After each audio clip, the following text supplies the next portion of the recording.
We have one more headline that we got to get to. Africa-based rebel group M23 loots 70 million in gold, increasing the instability in Cameroon and Madagascar's youth protests. A rebel group, M23, in the Democratic Republic of Congo, reportedly looted approximately US $70 million US in gold, that's a better way to put it, contributing to the heightened regional instability. Meanwhile, in countries like the Cameroon, tensions are elevated ahead of the elections. In Madagascar, youths are rejecting a newly appointed prime minister in growing protests. One thing you're going to learn really quickly about Gen Z is they're never happy with anything.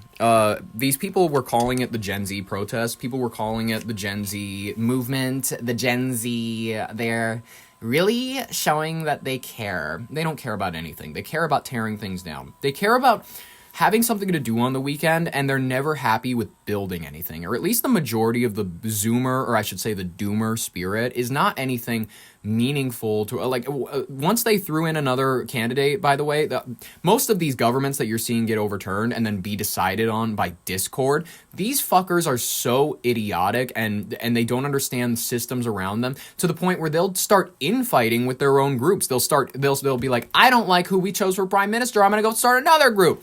They're never going to be happy, and they're always going to want to tear the things around them down, because they honestly, these Gen Z protests are not fully Gen Z protests. They're anarchist protests. They are people who do not believe in the system of government. They're people who believe that government limits people. They're people who believe that government is not meant to be instilled over human beings. They are, to the fullest extent, anti-civilizationists. They are anti anything that makes this world work around us.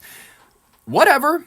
If that's who people want to support and they want to get behind the youthful energy, tearing down governments of Madagascar, tearing down governments of the Cameroon, okay, support that, absolutely. But when they come for you, when they're in your country, when they're on the steps of your capital, I don't want to hear nothing. Those are people practicing their freedom of speech, apparently. Those are Gen Z just making the change, not waiting for it. That's called being ridiculous.